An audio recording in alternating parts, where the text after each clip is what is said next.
Quantos encontraram o texto da palavra de Deus, diga amém. Diz assim a palavra do Senhor. Vamos ler? Sabe, porém, isto, que nos últimos dias sobrevirão tempos trabalhosos. Sabe, porém, isto, que nos últimos dias sobrevirão tempos trabalhosos. Essa foi uma palavra que Paulo escreveu ao seu filho na fé, Timóteo, quando estava preso em Roma pela segunda vez, já bem perto do encerramento da sua carreira ministerial. E Paulo escreve para lembrar que a igreja do Senhor Jesus passaria por tempos trabalhosos. E é difícil você imaginar Paulo falando sobre tempos trabalhosos que ainda estariam por vir, porque Paulo está vivendo o ápice de um momento de perseguição aos cristãos. Cristãos estão sendo mortos, cristãos sendo transpassados ao fio da espada, cristãos estão foragidos, se escondendo nas cavernas da terra. Então a impressão que dá que não haveria e não haveria possibilidade de que no futuro nós teríamos tempos piores que aqueles dias. Veja que Paulo escreve no momento que ele está preso, mas ele não fala sobre os seus dias, ele não fala sobre o seu tempo, ele não fala sobre o seu momento, ele aponta para o futuro. E ele aponta para o futuro e diz: pessoal, vai chegar um tempo em que a coisa vai ficar bem pior do que está. Vai chegar um tempo em que tempos trabalhosos virão. Paulo, portanto, está lançando o seu olhar para além do seu momento histórico. Paulo está pensando fora da bolha, porque nós somos muito acostumados a enxergar apenas o nosso momento, a nossa hora, o presente.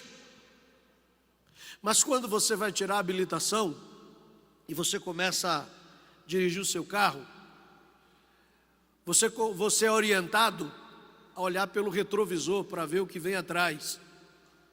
Mas você sabe e é orientado que aquele retrovisor ali não lhe mostra tudo, que existe um ponto cego do seu lado, um pouco atrás de você, e que é muito possível que um carro se esconda ali.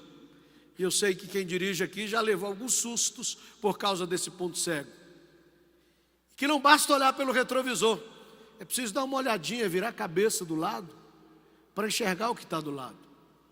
É preciso sair da rotina, é preciso enxergar fora do padrão. Embora esse começo de mensagem talvez seja um pouco cansativo, eu gostaria de lhe levar a pensar. E vamos nos fazer um esforço para a gente enxergar fora da bolha. Por isso que eu pedi que quem tivesse que sair, saísse, porque você não pode se distrair a partir de agora, para que você acompanhe o desencadear dos pensamentos. O tema desse congresso é família debaixo da graça. E eu quero tentar responder aqui algumas perguntas. Uma delas é: por que Satanás tem tanto interesse em tirar a família de debaixo da graça? Uma segunda pergunta é: como Satanás age para roubar essa família e tirá-la debaixo da graça? E finalmente eu quero encerrar essa palavra pensando com você sobre como nós podemos manter a nossa família debaixo da graça. Ao responder essas três perguntas, eu quero lhe conduzir a gente pensar um pouco fora da bolha e tentar fazer a leitura do tempo que a gente vive, tentar nos abstrair, tentar olhar de fora e nos perceber dentro desse momento histórico que nós estamos vivendo, mas não apenas dentro desse momento histórico, mas nos perceber de onde viemos, como chegamos até aqui e que caminhos ainda temos que trilhar pela frente. Todos nós estamos conscientes de que há uma verdadeira artilharia pesada do inferno, com o objetivo de destruir a família. Muito mais interessado do que destruir governos, muito mais interessado do que destruir modelos econômicos, muito mais interessado do que aniquilar com a comunidade de forma coletiva. Há uma ação maligna voltada contra a família.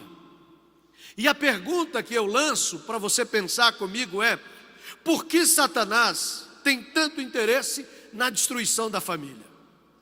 E aqui, sem nenhuma pretensão de esgotar o assunto, porque a corda é curta e o poço é fundo, mas eu quero lançar apenas uns 2 ou 3 olhares, razões pelas quais Satanás tem tanto interesse em destruir a família.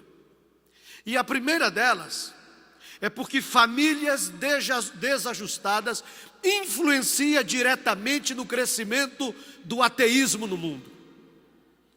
Parece não ter nada a ver, mas o que tem a ver família com ateísmo? Pensa comigo, como era a relação de pai e filho há 30, 40 anos atrás? Se o pai estivesse conversando com uma visita e o filho passasse no meio, ai, ai, ai. Ai, ai, ai. Se o filho ousasse responder o pai, Deus me livre. Pai era tratado de senhor. E o que ele falava virava lei. E há a velha ideia do chicote de trás da porta. Como era a relação entre pai e filho? Era uma relação de respeito, mas de temor, de medo. A presença do pai assombrava. O menino podia estar fazendo todas as traquinagens da vida, quando o pai aparecia na esquina, meu irmão, o comportamento mudava completamente. Como essa relação de pai e filho influenciou na visão da época acerca de Deus? Qual era a leitura que se fazia de Deus? De um Deus severo, de um pai que castigava. Como eram as nossas orações? Ó poderoso e soberano Deus. Veja como a relação família, pai e filho afetava diretamente no modo da gente enxergar Deus. O filho que via o pai como o senhor, o pai que assustava, o pai que impunha respeito, tinha essa mesma percepção de um Deus soberano, poderoso, que castigava os desobedientes, que lançava castigo sobre aqueles que não seguiam as normas. Os tempos mudaram. Como é a relação de pai e filho hoje dentro de casa? E aí, velho? E aí, coroa, beleza? Não estou dizendo que esse modelo é um modelo desrespeitoso, por favor. Não estou trazendo aqui prós e contras. Mas hoje você vê um filho chegar para o pai e se agarrar no pescoço dele, dar um beijo. O pai pôr o filho no colo. E aí, garotão, vem cá. Dá um cheiro aqui no paizão. E aí, velho, empresta a chave do carro hoje. O nível de intimidade aumentou. Embora a gente tenha perdido no nível de respeito, mas o nível de intimidade aumentou. Não é mais senhor, é você. Como é a nossa relação com Deus hoje? Segue o mesmo modelo. A oração já não começa mais, ó soberano Deus. A oração começa assim, meu Pai, Paizinho. Perceberam como o modo de ter o pai dentro de casa afeta no modo de fazer a leitura sobre Deus? O filho que tem um pai violento, o filho que tem um pai injusto, tem a tendência de enxergar um Deus violento, injusto. O filho que tem um pai que ama, um pai que oferece afeto, um pai que oferece carinho, tem a tendência de enxergar em Deus um pai amoroso, um pai carinhoso, um pai que gera intimidade, um pai em quem você pode abraçar. Há canções que falam isso. Eu quero deitar no teu colo, eu quero me arrastar pela casa ao teu encontro. Agora pensa comigo, um filho criado num ambiente sem pai, tem a tendência de olhar para o mundo e enxergar o mundo sem Deus. Se você tira a figura do pai de casa, se você desestrutura a família, você afeta a visão acerca de Deus. E eu não estou dizendo que essa é a única razão para o crescimento do ateísmo no Brasil, mas nas últimas 3 décadas, o número de ateus e não religiosos multiplicou-se 8 vezes nessa nação. E eu não tenho sombra de dúvida que ao desestruturar a família, ao desequilibrar a família, Satanás está afetando a forma do brasileiro, do cristão, enxergar Deus. E um pai que abandona a família é visto pelo filho, às vezes dentro da própria igreja, como um filho abandonado por Deus. Quantos filhos que foram educados sem pais têm dificuldade de amar a Deus e de aceitar a sua existência? Portanto, por que Satanás lança toda a artimanha pesada contra a família? Porque essa família desestruturada vai influenciar no crescimento do ateísmo ou da negação de Deus na nação.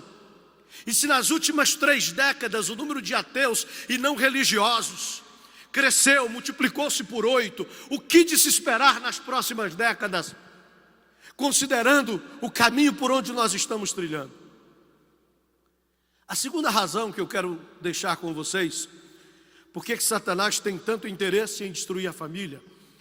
Porque ao destruir a família, ele fragiliza o homem, ele fragiliza a mulher, ele o torna vulnerável. Porque a família é para nós o nosso porto seguro. Você pode ser infeliz no trabalho, você pode estar vivendo em guerra no trabalho, mas se você tiver paz quando chegar em casa, você vai ser um homem feliz, uma mulher feliz. Mas você pode estar bem no trabalho, mas se tiver guerra em casa, a infelicidade vai ser a sua amiga, a sua companheira. Essas palavras não são minhas, são de Augusto Cury. No plano original de Deus, a família serve como ninho, um porto seguro, para oferecer consolo, conforto, abrigo, carinho, para a pessoa se sentir amada. A família não é só um ninho, ela é vista por Deus como uma escola que conduz à aprendizagem, uma escola que conduz a aprender a fazer boas escolhas. A família é uma oficina, onde as coisas são tratadas, reconstruídas. A família tem que ser vista por Deus como um lugar de transformação e não de deformação. A família tem que gerar um ambiente terapêutico e não patológico. É um ambiente nutritivo, não pode ser um ambiente tóxico.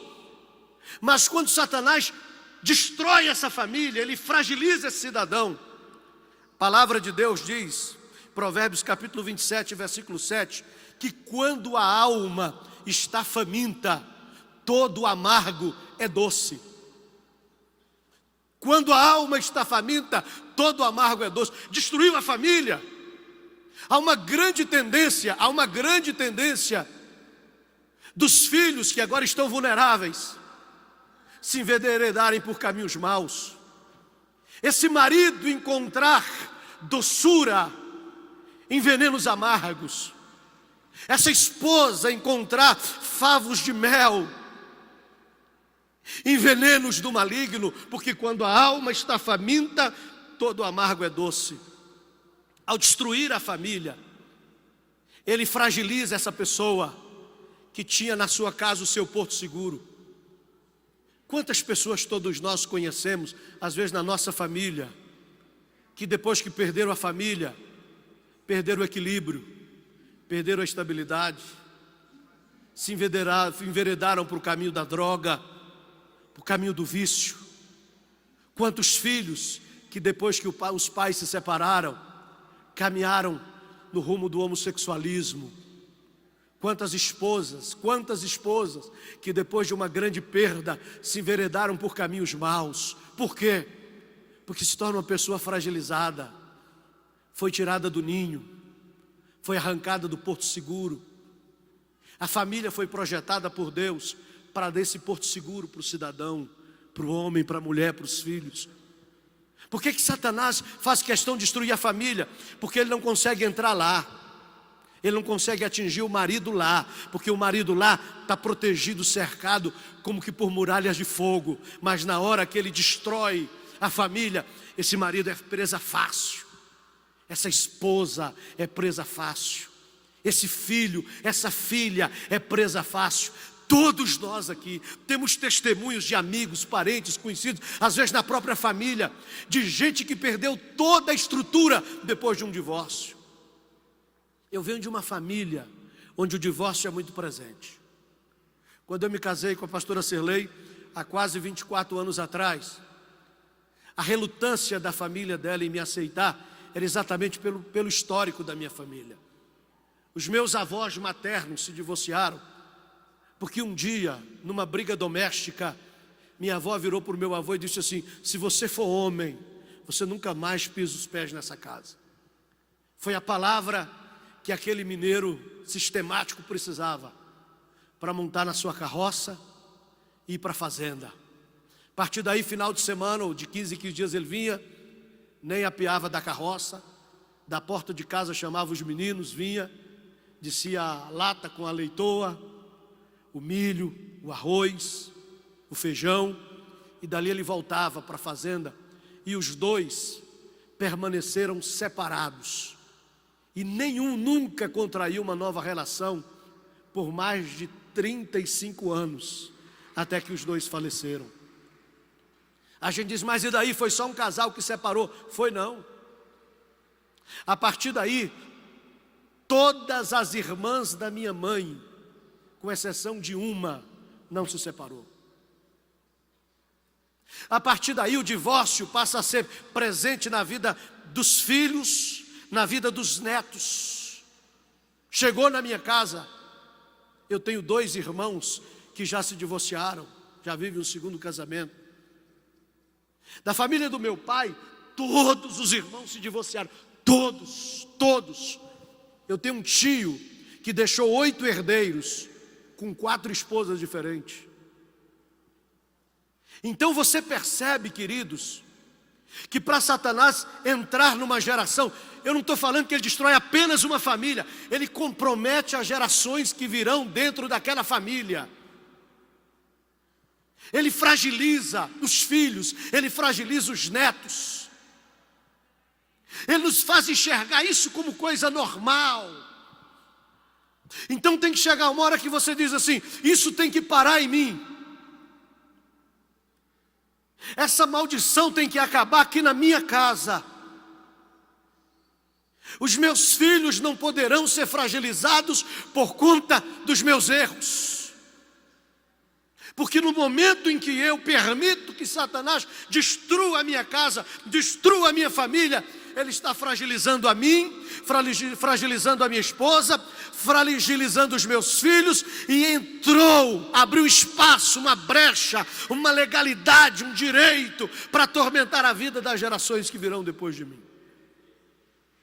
É por isso que a gente precisa enxergar fora da bolha, não enxergar de forma pontual, não olhar para esse ou para aquele, mas olhar num contexto geral, como Satanás tem agido no Brasil. Por que ele tem tanto interesse em destruir a família? Porque ao destruir a família, ele torna esse ser humano, esse servo de Deus, essa serva de Deus, uma presa fácil para as suas ações. Por que Satanás tem tanto interesse em destruir a família? Porque ao destruir a família, ele consegue atrair a maldição de Deus sobre a terra.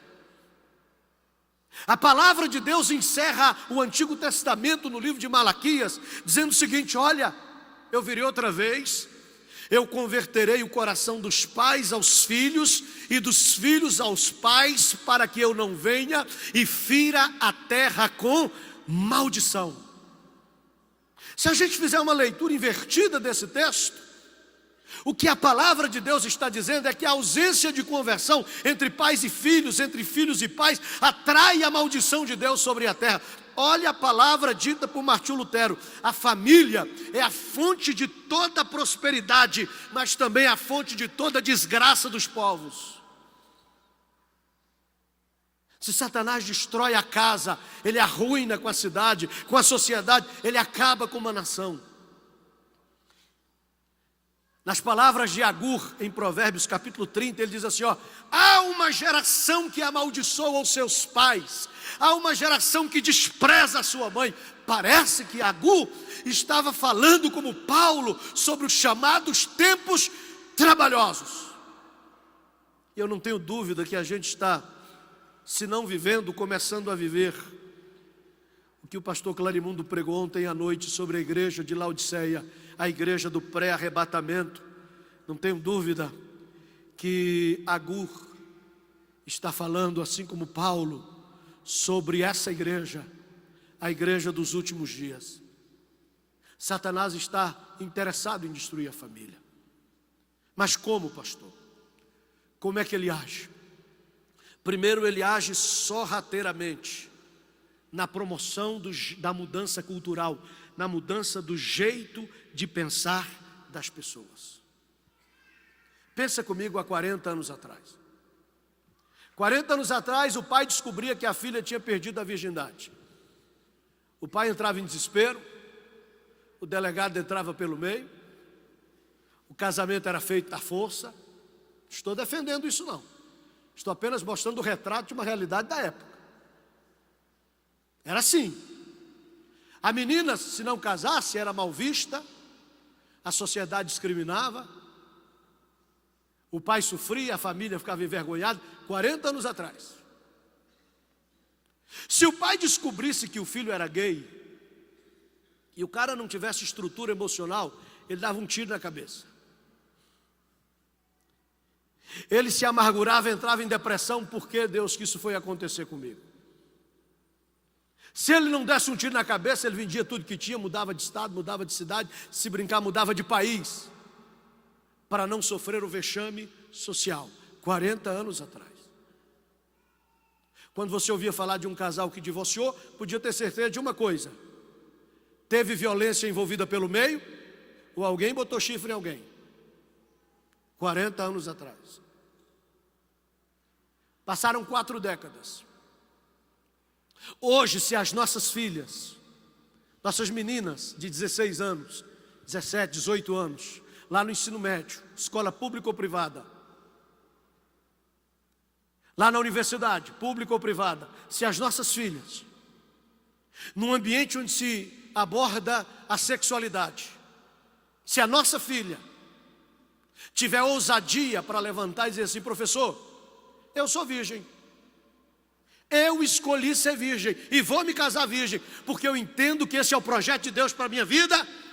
A partir desse dia, essa menina nossa vai ser vítima de chacota no ambiente escolar, porque ela passa a ser vista como um ser anormal. Anormal, não é comum. Ela vai sofrer bullying. Ela será criticada, ela será perseguida. Ela vai encontrar um ambiente desfavorável, porque ela disse que ela era virgem. Isso é um absurdo. Isso é um fanatismo religioso. Isso não pode coexistir numa sociedade liberal.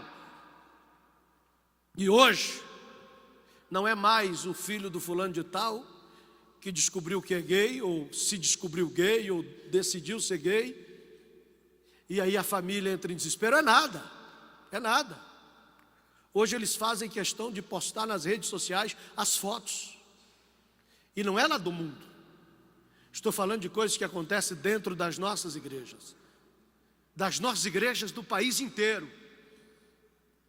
O presbiterianismo da América já está ordenando sacerdotes homossexuais. Não o presbiterianismo brasileiro, estou falando do americano. A igreja anglicana já está ordenando sacerdotes homossexuais. O que está acontecendo na América e o que está acontecendo na Europa, para chegar no Brasil, é questão de anos. Infelizmente. Porque nós importamos a cultura deles, a cultura teológica deles. O que aconteceu lá 15 anos atrás na teologia, está acontecendo aqui hoje. Ou há 10 anos atrás. E no momento de globalização, talvez não demore isso. Talvez não demore isso. E o pior, queridos, o pior, isso nos assusta num primeiro momento. Mas não demora muito a gente achar isso normal. Em 2010, foi aprovada uma mudança na legislação no Brasil sobre os prazos que a legislação dava para a separação e para o divórcio. Até então, a legislação anterior, que era de 1977, era 1 ano para a separação, 2 anos para se divorciar. Em 2010, foi feita uma mudança na alteração, possibilitando acelerar o prazo. Casava hoje, se divorciava amanhã. 2010, 1 ano depois, o IBGE fez um levantamento. 1 ano depois, em 2011, o número de divórcios no Brasil cresceu em 1 ano 45%. Em 1 ano, 45%. Em 2011, nós tivemos 351 mil divórcios no Brasil. Mas isso que era uma questão pontual e que envolvia ou violência doméstica, ou traição, adultério, hoje não. Hoje o casal chega para o pastor e diz: pastor, nós vamos separar. Mas como, filho? Vocês casaram ontem? Ah não, pastor, acabou a química. Acabou a química. O assunto foi banalizado, queridos, pelo amor de Deus. Vamos enxergar fora da bolha e entender que é uma artimanha maligna para isso. Em 2013, quando o Supremo Tribunal Federal definiu arbitrariamente a possibilidade da união estável, todos nós achamos aquilo, entre pessoas do mesmo sexo, achamos aquilo um absurdo. Nós ficamos estarrecidos, lembram? A gente ia para a igreja, a gente fazia oração. Os púlpitos das igrejas se falavam: irmão, a coisa está pegando, vamos orar, vamos orar, vamos orar. Ninguém fala mais sobre isso. Em 2013, o Brasil já registrou 3.700 uniões homossexuais. 3.700, 2013. Hoje é visto como normal. A televisão brasileira colocou o beijo de 2 mulheres no final de uma novela, depois na outra colocou o beijo no último capítulo, depois o beijo de 2 homens no último capítulo, depois já no primeiro capítulo o beijo de 2 senhoras. Pensem como sorrateiramente Satanás está mudando o jeito das pessoas pensarem, e com isso a própria igreja vai perdendo a sua identidade. E a igreja que foi chamada para impactar o mundo vai sendo impactada por ele. Em vez de exportar uma cultura cristã, nós estamos importando uma cultura humanista, ateísta. Perdemos a mensagem. Já não pregamos mais contra o pecado com a mesma veemência, porque nos fragilizamos. E aí eu me lembro de uma palavra que Paulo escreveu aos Gálatas, sobre essa relativização da verdade, quando ele escreve para as igrejas da Galácia, capítulo 1, o que foi que aconteceu com vocês? Vocês estavam indo tão bem, gente. Eu estava apostando em vocês, estava animado mesmo. Vocês estavam motivados. Como é que vocês mudaram tão depressa para o outro evangelho? Como é que vocês relativizaram a verdade tão depressa? Como é que vocês permitiram que isso acontecesse? E aí Paulo fala uma palavra que me assusta. Me assusta. Porque ele chega e diz assim: olha pessoal, deixa eu falar uma coisa para vocês. Se algum dia nós aparecermos aqui pregando um outro evangelho, ou algum anjo do céu vier aqui anunciar que tem um outro evangelho que não é esse que eu tenho pregado, que essas pessoas sejam consideradas anátemas, malditas, amaldiçoadas, não as recebam, não dê valor a elas, não ouça o que elas têm para dizer. Mas sabe qual é o que me assusta? nessa palavra de Paulo, é porque ele não diz assim, se de repente aparecer falsos profetas, se de repente aparecer anjos aí dizendo que é do céu, que trouxeram revelações, pregando uma outra coisa para vocês, então por favor gente, não acredita nesse pessoal não. Não é isso que me assusta. Me assusta quando Paulo se inclui. Se nós aparecermos pregando alguma coisa diferente. E isso me assusta, porque Paulo está percebendo como todos nós corremos o risco de mudar o jeito de pensar. A gente prega contra o homossexualismo até o dia que descobre o primeiro homossexual na família.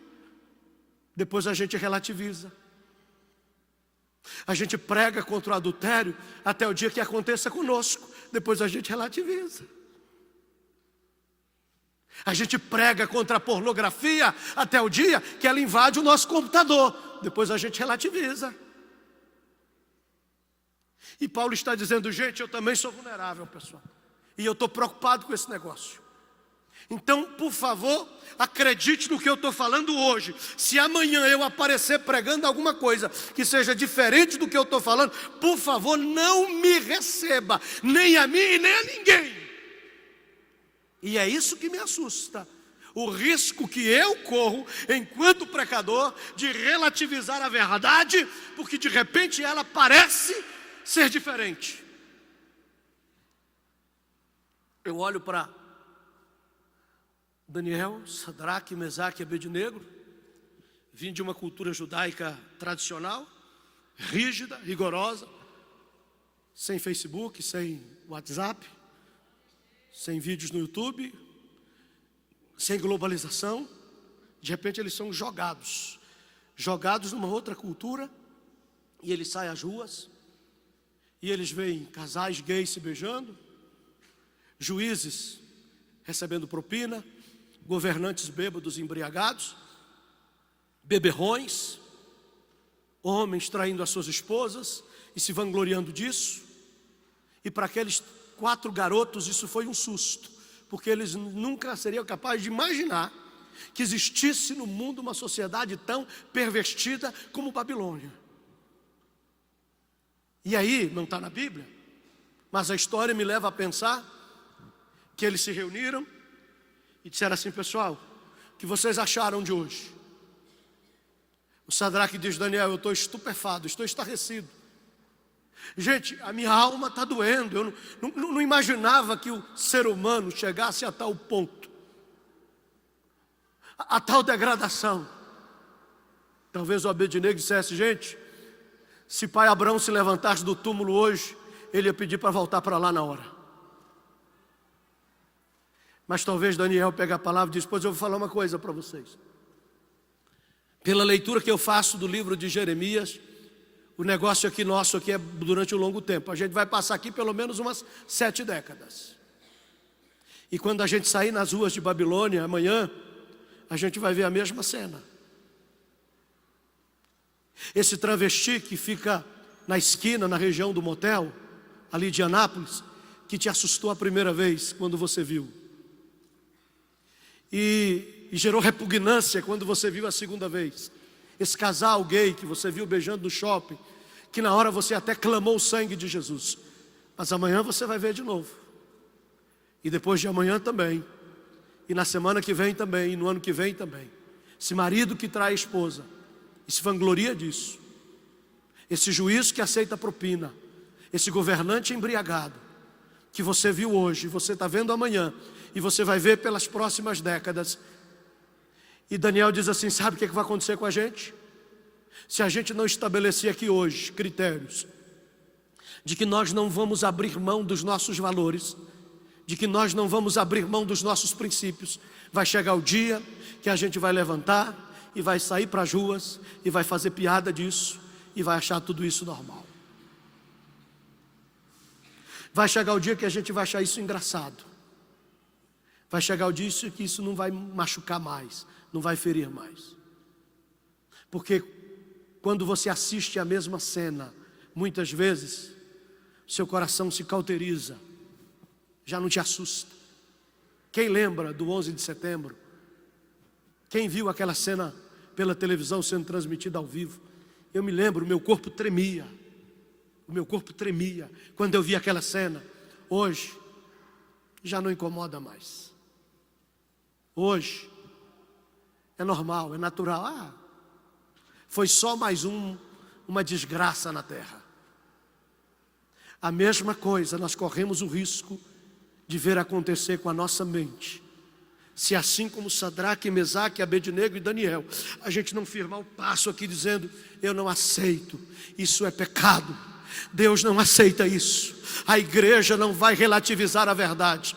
A igreja não vai perder a identidade. Se depender de mim, eu vou continuar pregando a palavra. Se depender de mim, eu vou continuar pregando a verdade. Gente, por favor, não aceite que o diabo destrua a família. Isso é maldição de Deus sobre a terra. E gente, pelo amor de Deus, eu sou vulnerável. E se amanhã eu aparecer aqui relativizando essa verdade, por favor, não me recebam.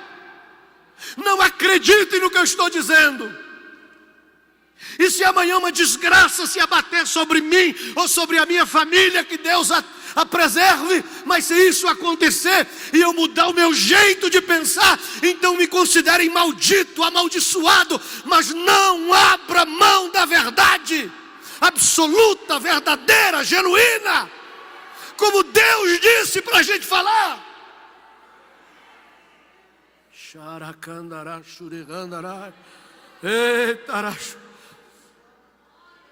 Hoje ser cristão é ser antipático. A fé está numa cultura em que nós somos vistos como intolerantes, supersticiosos, ultrapassados, fundamentalistas.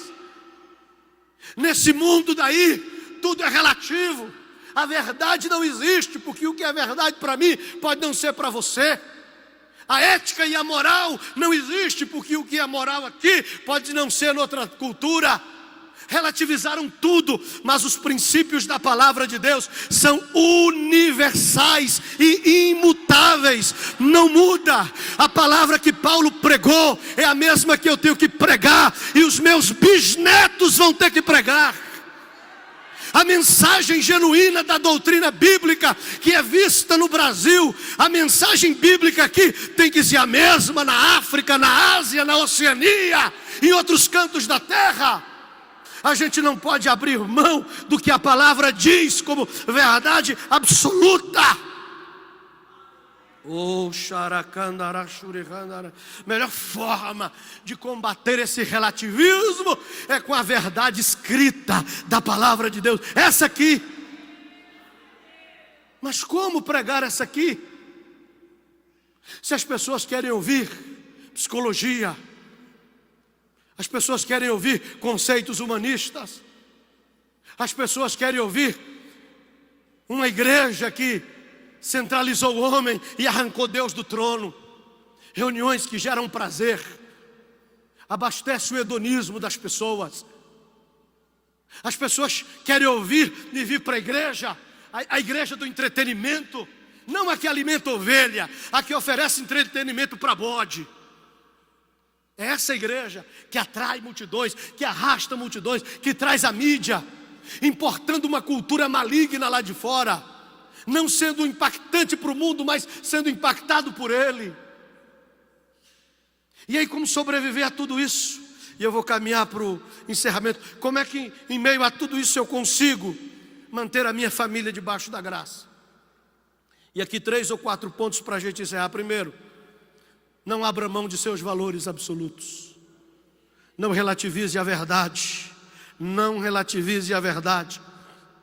Todo dia se põe no espelho e diga: Deus, me ensine a pregar a verdade. Me ensine a pregar a verdade. E se algum dia o meu coração for afetado por essa malignidade, Deus, arranca a minha vida dessa terra. Mas não me deixe ficar aqui desfazendo aquilo que eu passei décadas e anos pregando e construindo. Não abra mão de seus valores. Não abra mão de viver uma vida santa e íntegra na presença de Deus. Não abra mão de viver uma vida santa e íntegra na presença de Deus. Não abra mão disso.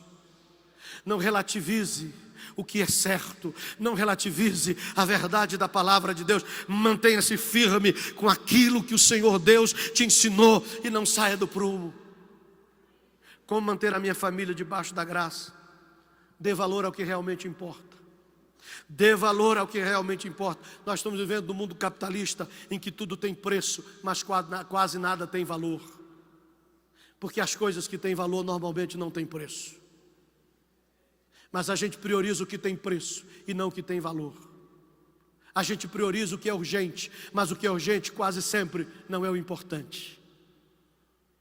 O que é urgente quase sempre não é importante. Aqueles a quem Deus dá a oportunidade de perceberem a hora da morte são privilegiados. São privilegiados. Aquelas pessoas que Deus permite estarem enfermas, se defiando aos poucos até morrer, elas são privilegiadas. Porque ela tem ali algumas horas, alguns dias talvez, para dar valor ao que realmente tem valor. E nessa hora, ninguém pede a esposa para trazer meu bem, estou quase morrendo. Sabe aquele certificado de doutorado que eu fiz da Inglaterra? Traz ele aqui para ficar do meu lado. Sabe, meu bem, as escrituras daquela fazenda? Põe ela aqui do meu lado. Sabe, meu bem, esse projeto louco que eu estou nele, empreendendo, pega ele lá no meu computador, imprime, põe aqui do meu lado. Quando está na hora da morte, ninguém dá valor a essas coisas. Ninguém dá valor a isso. As conquistas, ninguém dá valor a isso. Ninguém dá valor aos diplomas. Quando está na hora da morte, a gente dá valor às coisas que não tem preço. É a hora que você chega e diz: meu bem, chama os nossos filhos, eu quero passar as últimas horas da minha vida ao lado deles. Eu quero falar para eles sobre o que realmente importa na vida.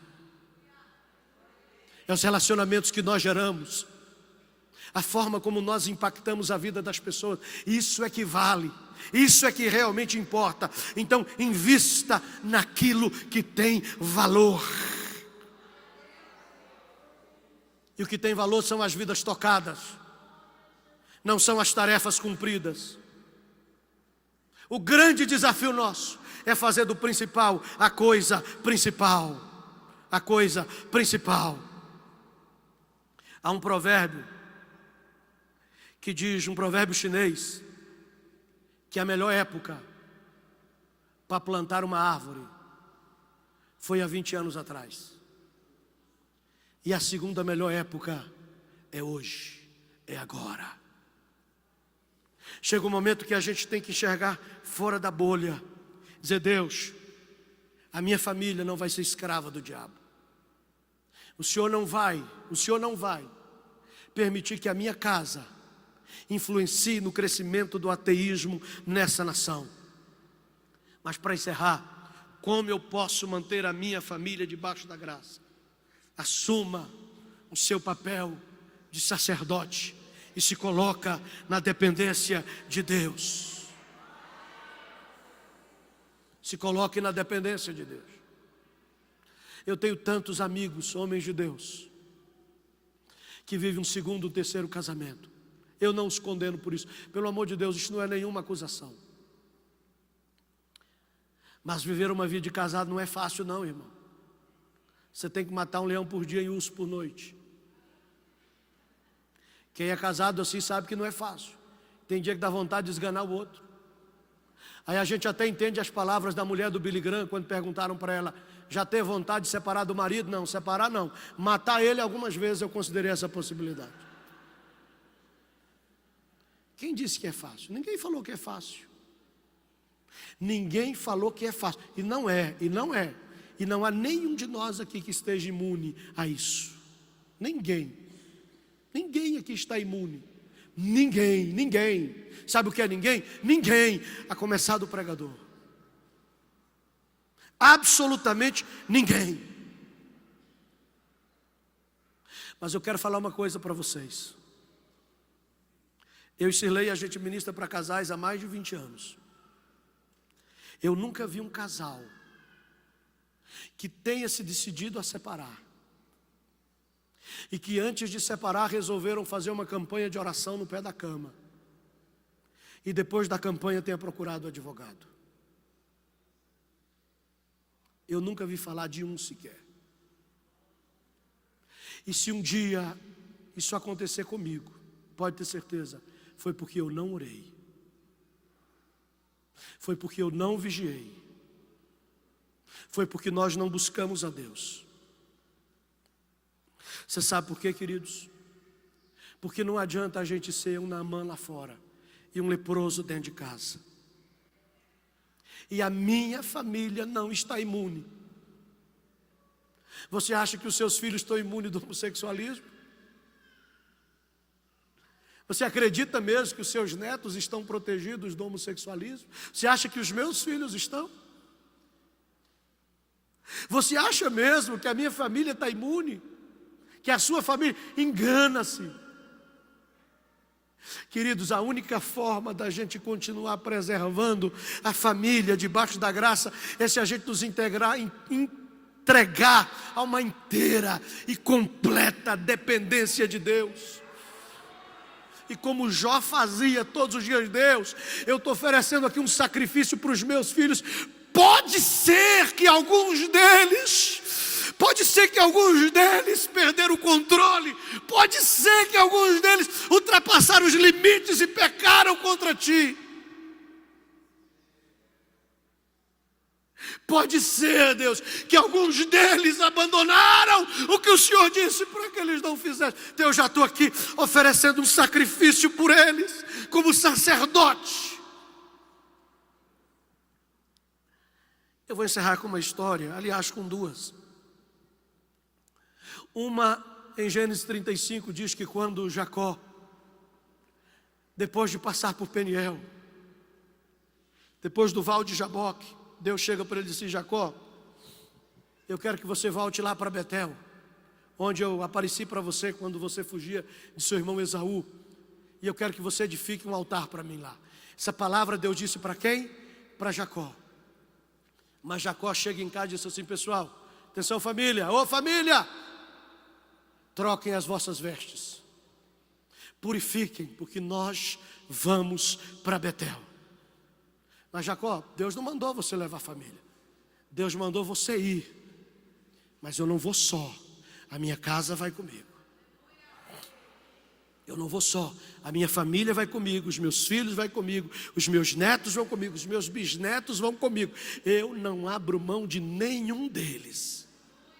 E o texto dá uma pregação, mas é só para encerrar. Diz a Bíblia que quando eles partiram, o terror de Deus invadiu as cidades que eram circunvizinhas e ninguém tocava nos filhos de Jacó. Mas não é isso que eu estou querendo dizer. Eu quero dizer que assim, diz a Bíblia, chegou Jacó à luz, ele, diga comigo ele, e todo o povo que com ele estava. Ele chegou lá e disse: Senhor, estou aqui. E preste atenção, Deus, não ficou ninguém para trás. Você vai se comprometer com Jesus hoje e vai dizer: Jesus, quando os portais eternos se abrirem para eu passar, eu vou lhe dar um abraço, Jesus, e vou olhar para o Senhor e vai dizer: Senhor, não ficou ninguém para trás.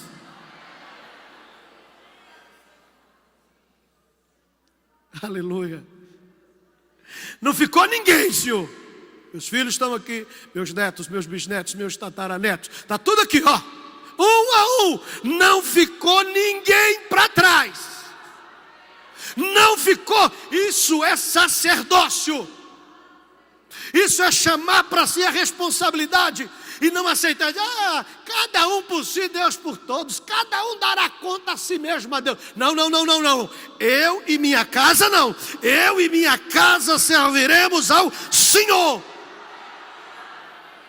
E eu não aceito, porque eu tenho que estar olhando fora da bolha, e eu corro risco e você corre risco. E se a gente não tiver dependência de Deus para ver a luzinha amarela acender, E na hora que a luzinha amarela acender, a gente ir para o jejum e oração dizer: Deus, tenha misericórdia do meu filho, tenha misericórdia da minha filha, Deus. Eu estou vendo dias maus diante dele. Deus, eu estou percebendo artimanhas malignas contra o coração dele. Deus, em nome de Jesus eu te peço, Senhor, não permita que Satanás mude a cabeça do meu filho, mude a cabeça da minha filha. E se a gente não brigar, e aqui nessa briga, agora sim, a segunda história para a gente encerrar, falta para a igreja evangélica brasileira. E ontem nós ouvimos uma linda palavra à noite sobre avivamento, a necessidade do avivamento, como Deus falou conosco. Mas falta-nos um batismo, falta-nos sermos imergidos, mergulhados na angústia. Porque nós já não nos angustiamos quando a gente percebe a realidade do povo, a realidade das famílias, a realidade das igrejas. Isso já não dói. Leia em casa Neemias capítulo 1, quando ele recebe a notícia de como estavam aqueles que estavam em Jerusalém. Ele diz assim: então eu me assentei e chorei, e eu fiquei em profunda angústia durante muitos dias. Eu fiquei em profunda angústia durante muitos dias. Eu saí à noite pela cidade andando, pensando: meu Deus, o meu coração foi tomado de angústia. Eu fui imergido, eu fui mergulhado na angústia, eu fui batizado na angústia, porque eu percebi como as coisas estavam indo maus. Mas se você voltar uma página para Esdras capítulo 9, a partir do versículo 3, o mesmo batismo de angústia pelo qual passou Neemias, passou Esdras, que a partir do versículo 3 do capítulo 9 ele diz assim: olha, e quando eu vi a situação do povo, quando eu enxerguei como é que os sacerdotes estavam vivendo, então, meus irmãos, eu fui atormentado, eu fiquei atônico, eu fiquei pasmo, mas como eu me angustiei, eu arranquei os cabelos da minha cabeça, eu rasguei as minhas vestes e eu arranquei os cabelos da minha barba. E eu me sentei estarrecido, fiquei até a tarde, sem dizer uma palavra, porque havia um espírito de angústia na minha alma. Porque eu estava inconformado com o modelo, porque eu estava cansado daquele jeito religioso, fútil, vil, seco, vazio, que o povo de Deus havia se encontrado. Eu clamo a Deus nesta manhã e faço isso do fundo da minha alma. Eu clamo a Deus para que Ele levante profetas e levante discernidores de espírito no meio da igreja, para que a gente compreenda e discirna o espírito operante na terra e na igreja brasileira. E eu peço a Deus que nos mergulhe, a todos nós pastores, evangelistas, presbíteros, missionários, diáconos, e nos batize nesse espírito de angústia. E nos leve a ficar estarrecido e atônico. Uma menina de 9 anos de idade, vocês viram na televisão, essa semana, a mãe saiu 10 minutos de casa para ir no mercado, 10 minutinhos. Quando ela chegou, encontrou a menina violentada sexualmente e com o pescoço cortado em cima da cama. Satanás está relativizando o valor da vida. A vida já não parece mais importante. Os nossos filhos amam, são apaixonados em vampirismo,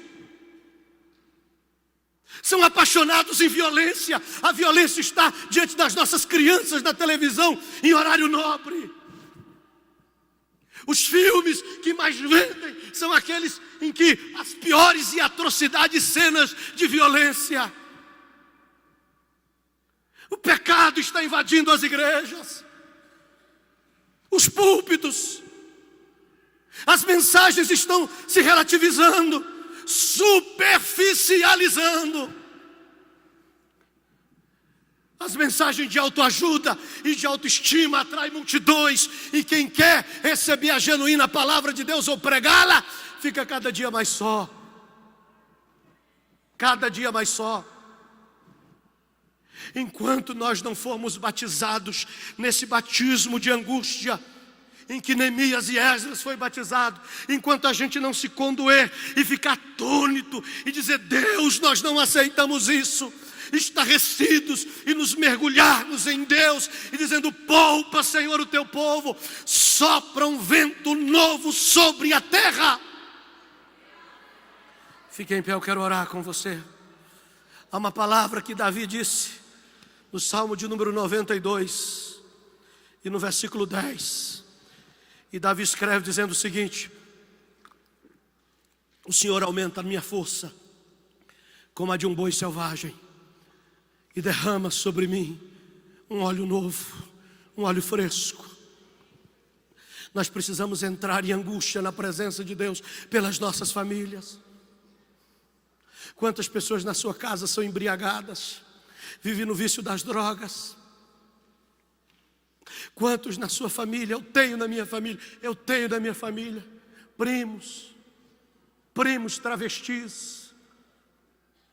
Quantos na nossa casa já vive o 4º, 5º casamento? Quantos dos nossos estão mergulhados na pornografia, atolados na imoralidade? Quantos pais já não sabem mais o que fazer com seus filhos de 10 anos de idade, porque perderam o controle da situação? Quantas mães estão buscando filhas na boate às 3 da manhã, meninas de 12 anos, crianças? Quantos? E eu tenho certeza absoluta que isso está mais perto da gente do que a gente pensa. E a única saída é se nós formos mergulhados em angústia, e se nós nos derretermos em Deus, pedindo a Ele, como diz o salmista Davi: Senhor, derrama sobre nós um óleo fresco, derrama sobre nós um tempo novo de avivamento. Levante profetas nas nossas congregações, que não abram mão de pregar a verdadeira e genuína palavra de Deus, ainda que lhes cortem o pescoço. Senhor, invada os círculos de orações das nossas igrejas e batize os nossos irmãos e as nossas irmãs no batismo de angústia, e nos leve a sofrer pelos pecados da nação, e nos leve a chorar pelos pecados do Brasil. Nós somos 40 milhões de evangélicos.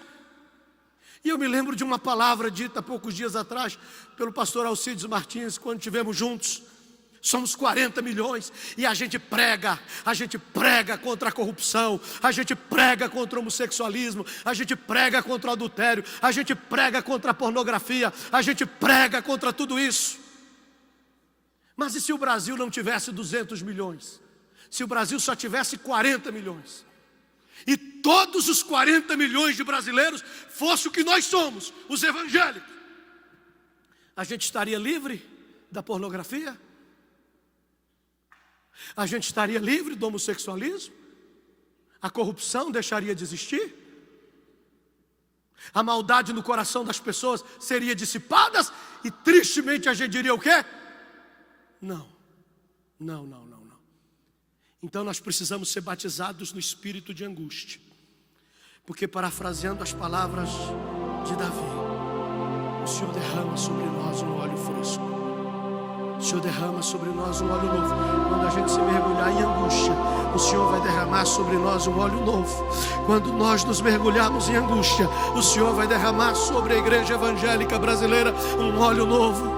Quando a tua igreja mergulhar em espírito de angústia, nós vamos nos levantar dali com uma palavra profética sobre esta nação, e vamos levantar com ousadia, e o Senhor vai aumentar a nossa força como a de um boi selvagem, como a de um boi, não mais como um cordeirinho dócil, mas como um boi selvagem. E nós vamos invadir as aldeias, as cidades, os vilarejos dessa nação como um boi selvagem, com ousadia, com intrepidez, ordenando aos demônios que batem retirada, aos doentes que levantem, ordenando aos enfermos que sejam curados, ordenando aos principados das trevas que saia dos céus de Anápolis, quando o Senhor nos levantar com a ousadia de um boi selvagem.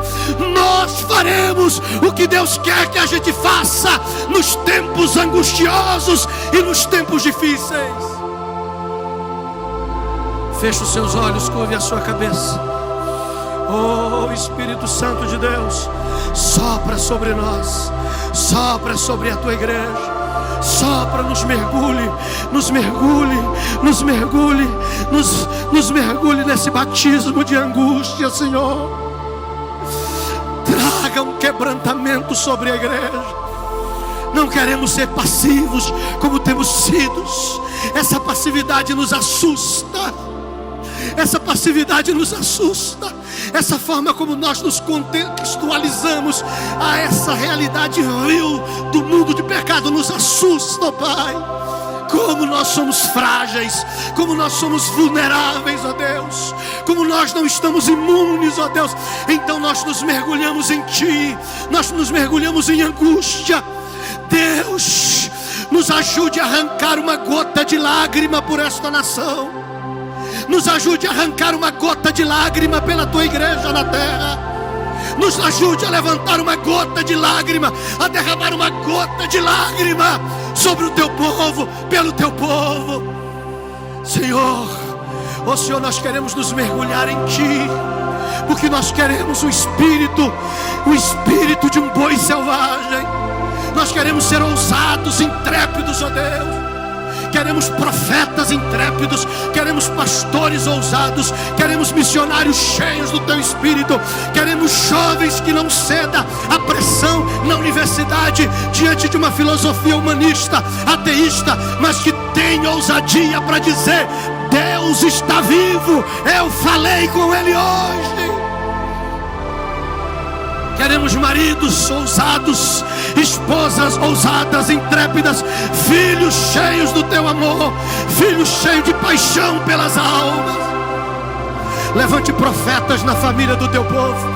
Levante profetas na família do Teu povo. Nós apresentamos a Ti os nossos filhos, ó Deus. Colocamos os nossos filhos à disposição do Teu Espírito, para que eles sejam levantados como profetas sobre esta nação, que eles sejam enviados como profetas sobre as nações. Nós não os criamos para nós, nós os criamos para o Senhor. Então, Pai, queremos filhos ousados, intrépidos e cheios da Tua glória. Não filhos com conhecimentos vazios apenas, com uma religião morta, não, mas filhos cheios da Tua glória, cheios do Teu Espírito, verdadeiros bezerros selvagens, lançadas como flecha sobre as nações. Nós queremos a nossa família como uma embaixada do Teu reino na terra. A única vulnerabilidade que nós aceitamos é sermos vulneráveis na Tua presença, é sermos dóceis diante do Teu Espírito, é sermos dóceis diante da Tua presença. Mas queremos ser boi selvagem lançado na terra, queremos ser boi selvagem lançado sobre o mundo, queremos ser boi selvagem lançado sobre as nações. Receba o espírito de ousadia na tua vida, mãe. Receba o espírito de ousadia na tua vida, pai. Receba o espírito de ousadia na tua vida, avó. Receba o espírito de ousadia na tua vida, avó. Receba o espírito de ousadia, de intrepidez, a ousadia de um boi selvagem, com óleo fresco sobre a cabeça, com óleo fresco sobre a alma, com óleo fresco sobre o coração. O Espírito de Deus está aqui para mudar a história da tua família. Esse espírito de prostituição que atormenta a tua linhagem familiar, isso acaba em você, isso termina em você. Esse espírito de pornografia, isso termina em você. Esse espírito de divórcio não vai alcançar a sua vida, não vai alcançar a vida dos seus filhos. Isso acaba aqui, isso acaba aqui. Esses demônios familiares que têm levado a sua família para o cativeiro ao longo de décadas, de séculos, isso acaba aqui, isso acaba aqui, isso acaba aqui, isso acaba hoje. Isso acaba hoje, porque Deus está derramando sobre a tua vida o espírito de um boi selvagem. Receba a visitação do Espírito de Deus na tua vida. Dons espirituais estão sendo liberados. Deus está levantando profetas sobre as igrejas. Deus está levantando profetas sobre o Brasil. Deus está levantando profetas sobre as nações. Dons de discernimento de espírito estão sendo liberados agora sobre a igreja evangélica brasileira. Nós viveremos o avivamento de Deus ainda na nossa geração. Nós viveremos o avivamento de Deus ainda em nossos dias. Levanta a tua mão lá no céu.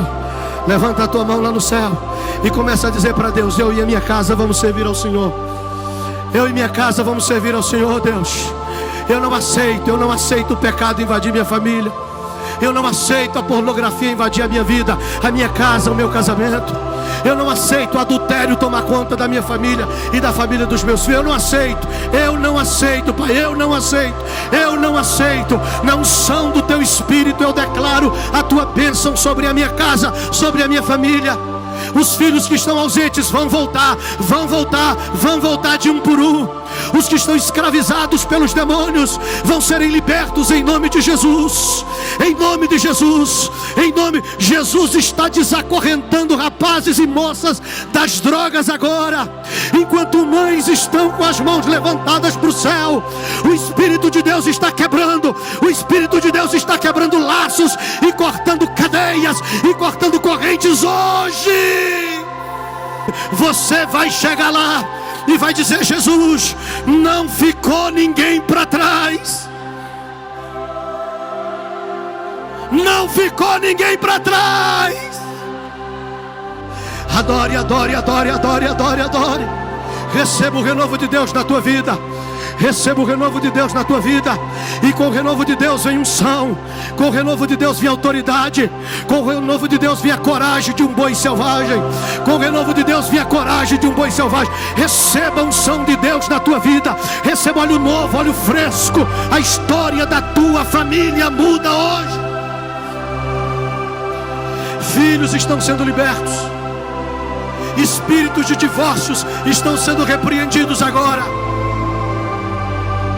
Espírito de divórcio estão sendo repreendidos agora. Espírito de pornografia estão batendo em retirada agora. Satanás está soltando vidas. Ele está sendo obrigado a soltar vidas que estavam presas. Ele está sendo obrigado a soltar vidas que estavam escravizadas. Você vai testemunhar na tua igreja o que o Espírito de Deus está fazendo agora, ao meio-dia e 20 minutos de hoje. Você vai testemunhar na tua igreja o que o Espírito de Deus está fazendo na tua casa agora. Agora!